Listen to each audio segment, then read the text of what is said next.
How are you doing, guys? It's Damien here. There are countless blogs and YouTube channels with hints on how to start investing in property. And most of them relate to investing in the United States. I know what the reason is. The rental yield you can achieve in the United States can be easily 10% annually. The situation is much different in Europe, unfortunately. This map from numbeo.com website shows average rental yield based on the data about property prices and monthly rents. The data are put by the users of the service. For example, for the capital of the United Kingdom, 707 people gave the information in the past 12 months about the costs of living in London, which is a reasonable amount of data. Whatever the methodology of measuring rental yields, it is the same in all countries. From this map, you can see that gross rental yields for the city centers in the United States is 10.36%. For the United Kingdom, that value is equal 3.52%, which is around a third of rental return you can get in the United States. That number is even lower in France, which is 2.44%, or in Germany at 3.22%. Slightly higher, but still almost 2 times worse than in the United States, are rental yields for Portugal, 5.04%, Spain, 4.64%, or Poland, 4.46%. Smash that like button for the YouTube algorithm. It will help reach more people and will encourage me to give you more useful content. Okay, Damien, but why do you focus on city centers? Prices in city centers may be inflated and it lowers the rental yield. Let's look at the rental yield outside of the center then. It's 11.23% for the United States, 4.11% for the United Kingdom, 4.94% for Poland, and 3.02% for France. From what we can see, it is around 10% higher yield than it was for the city center. But it is still quite low, and the business is riskier than for city centers. It is more difficult to find tenants for the flat outside of the city center, so you can have higher rental yield, but you need to consider the risk of having your property not rented for some time. From what I read, the property rental business often calculates 1 month of empty property in their business analysis. So I think this 10% accounts for this risk. Returns of 3 to 5% are not something I would be satisfied with, taking into account the effort required with the business of renting properties. But let's look at the data for particular cities. In the United Kingdom, if I were interested in the property rental business, I would do it in Newcastle upon Tyne, Belfast or Southampton. The town I live in, Swindon, is also quite high on this list. The rental yield for this town is 5.86%. The best rental yield in Poland can be achieved in Łódź and Katowice. It is around 5.5%. Cities in France can give you return from 5% to 2.54% for the capital of France, Paris. The situation looks similarly in Germany, where you can expect returns between 2.5% and 5%. But as you can see, the rental yield for cities in the United States is still much higher. It is not difficult to find cities with a rental yield higher than 10%. For example, Las Vegas offers 10.85%, St. Louis 12.18%, and Dallas 12.32%. The rental yield is lower in cities in California or New York states. But even that these cities can deliver a lower return, they still easily beat the performances in major European cities. Okay, Damien, but what about the increase in the prices of properties? Yes, you're right. The properties gain in value over time. The magnitude of this growth, however, is the effect of inflation mainly. For example, in this article, the author compared returns from property investments versus stock market gains. In the United States, during the 38 years between 1975 and 2013, a $100 investment in the average home in 1975 would have grown to about $500 by 2013. It seems reasonable, right? 400% increase, but that is the magic of compound interest. The annual growth was equal just 3.7%, and I can bet that the majority of it was the effect of inflation. Let's check how prices increased during that time. The cumulative rate of inflation for that period was 333%, or 3.2% annually. It shows that the property prices rose by 0.5% above inflation metric. And for the comparison, a similar $100 investment in the S&P 500 over that time frame would have grown to approximately $1,600. It gave the annual rate of return of 7.4%.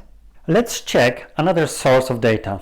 The St. Louis Federal Reserve publishes the following chart that shows the S&P Case-Shiller National Home Price Index. The blue chart shows the growth in the nominal price of a home. Inflation-adjusted housing growth for the last 40 years was equal to 1.3%. The result is higher than from the previous example, but it might be the result of choosing the period for calculation. The point is that the inflation-adjusted growth of property prices in the United States is around 0.5 to 1.3% based on these two charts. What about the United Kingdom properties? Nationwide has reported that United Kingdom house prices increased by 33% during the last decade. After taking inflation into account, property values were down by 1% during the last 10 years. And let's look at the more extended period. Based on 40 years of property prices, the increase was on average 2.1% when the prices are adjusted for inflation. I see more risks for the property market in the United Kingdom than in the US. The US economy is also in much better shape, but where I live there are other risks which discourage me from investing in rental properties. Brexit will potentially mean less demand for rental properties in the United Kingdom. Looking at the last 40 years, the United States population increased by 31.8% and the United Kingdom population increased by 15.9%. Recently, the growth is quite anemic in mentioned countries. It is 0.8% in the United States, 0.51% in the United Kingdom, 0.37% in France, minus 0.16% in Poland, and minus 0.17% in Germany. So another point for the US property market investments, not the European one. What about buying on a mortgage? Yes, you can do it, but you can also purchase stocks on a margin. Both can improve the results for investing, but at the time of the downturn, it can derail your business. So that is why I showed in this video the simple comparison without introducing leverage in this analysis. But Damien, renting the whole property is not the best financially. Good point. There are other forms of property investing. For example, you can increase your return by renting out rooms separately in a bigger property, or you can find an excellent bargain. Both require a lot of time plus are not easy to scale. It is more like having a second job. So what Europeans can do in this situation? Well, properties are not the only asset class you can invest in. You can invest in the stock market, bond market, or commodities. Cash and deposits are not an attractive choice in the current rising inflation environment. But if you have a low risk tolerance, that is probably the only right place to park your money. But be aware that current inflation in many countries is higher than what you can get from your bank deposit. The bond market is less risky than the stock market, but the returns you can achieve are also much lower than what you can get from the stock market investing. Commodities are physical assets and include metals such as gold, silver and copper, oil and gas, and so-called soft commodities such as wheat, sugar and cocoa beans. It is a very speculative market. For me, the only alternative is the stock market, because it allows me to benefit from world developments. When the economy grows, the stock market grows too. Companies sell more and make more money. In fact, it is rather challenging to be a successful stock market investor if you are a pessimist. The developments are moving the world forward. This chart from the visualcapitalist.com website shows how insignificant recessions are in comparison to the expansion of the economy. The chart is based on the United States gross domestic product data. I hope this simple analysis showed you that the rate of return from property business in Europe is much lower than the same business in the United States. Property prices are higher in Europe and it makes renting less profitable. It does not mean I do not believe that the property prices will continue to go up. They can, especially if the inflation continues to be on a high level. But the inflation-adjusted prices may stay on the same level for some time. Of course, you can use leverage for your property business, but remember that this move can be very risky. For the US property investors, situation is much better. With their 10% rental yield, such a business can deliver nice gains, which can be comparable with returns from stock market investing.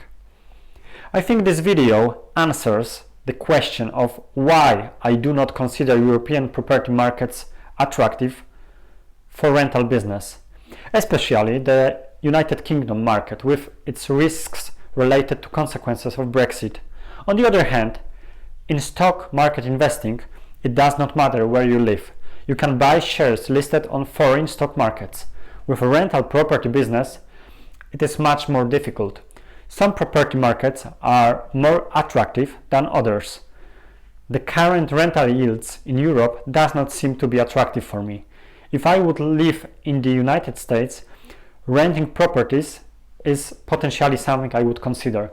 But still, I think that as your wealth grows, the stock market investing is much easier to scale. I can buy shares for $1,000 or $1 million. Of course, with bigger transactions, I would have to focus on the more liquid companies. But if you look at my stock market portfolio, there are the most significant companies from respective stock markets only. So that is my perspective on rental properties business. Because I live in Europe, stock market investing can give me a reasonable return, not the property business. Let me know what do you think about this topic, and do you consider the business of renting properties? If you enjoyed this video, make sure to subscribe to receive a notification about a new video being published, or feel free to add me on Instagram, Stocks and Freedom. Thank you so much for watching, and until next time, happy investing!